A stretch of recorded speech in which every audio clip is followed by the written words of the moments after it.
This is traveling with COVID 26, maybe.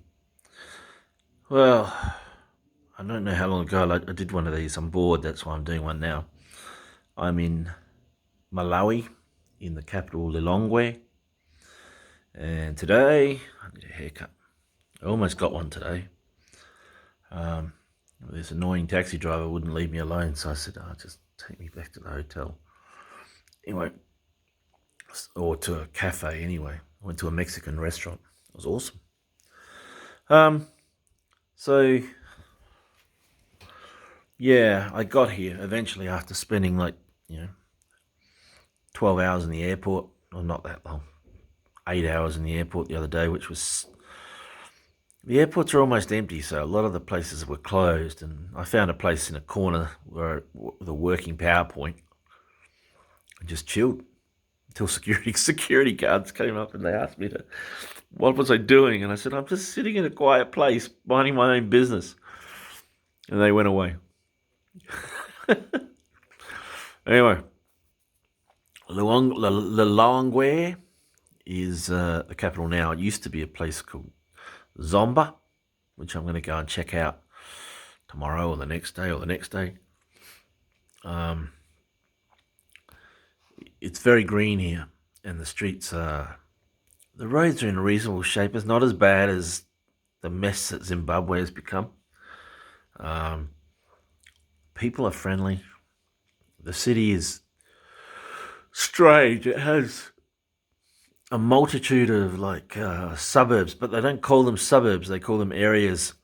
So they don't have names. They have numbers. So where I'm staying is in area 43. And the place is really spread out. There is a CBD, if you like, or the centre, but it's got a few buildings, but it's apparently the place is spread out over... There's a number of these. And there's nothing to see here, apart from, just daily life. I went to two of the few places you could go. One is the Parliament House, which was rebuilt not so long ago by the Chinese. You can't get in there because of COVID. You can usually do a a tour, but that was closed because of COVID. There's an animal rescue centre within the city, because of the way it's spread out. You're walking along and you've got this big compound where this big hotel is, and the next door you've got a paddock full of corn. So it's and I looked into some of the compounds, some of the houses around here. They're huge compounds, because this is like the diplomatic area. And I'm looking through the fence, having a nosy, and there's a cornfield inside this people's property. It's like, I know people have market gardens in Australia, but this is unusual because it's right in the middle of the centre of one of the centres. Anyway, so I had a bit of a nosy.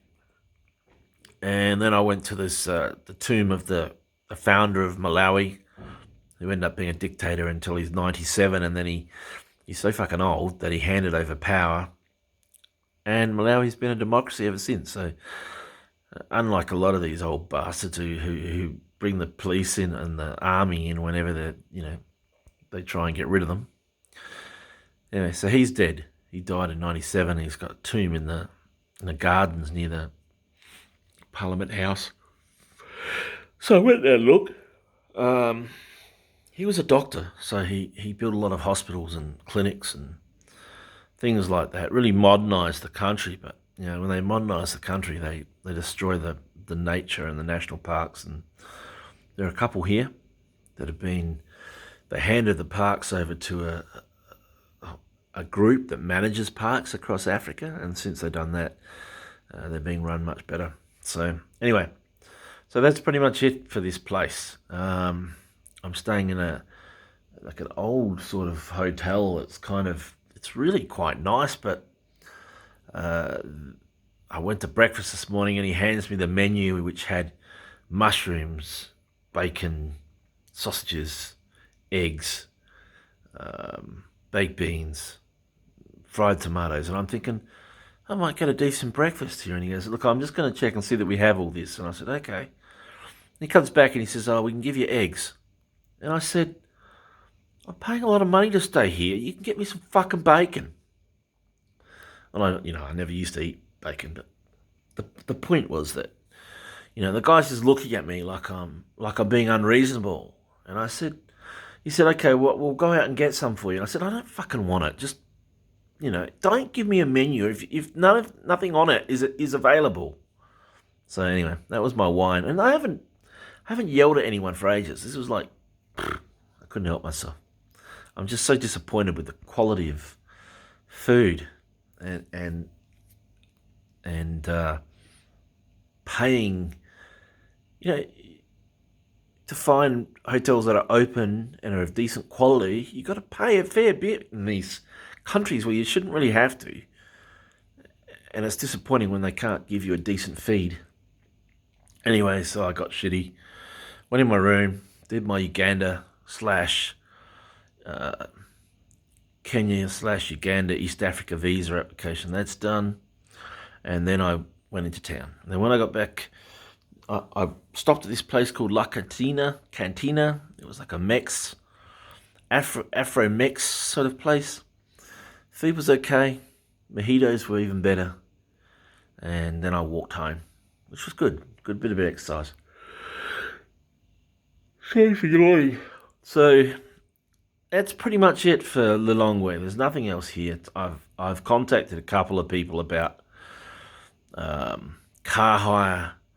I worked out what it was, and one is fully inclusive of miles, and one is fully without miles. And I'm thinking I made a mistake in Dubai of doing one without, where there was no kilometers, and it ended up costing me an arm and a leg. So this time, I worked out the kilometers for each leg of the trip, because I'm going to a national park, going to Blantyre, and going to like a cave painting place along the way.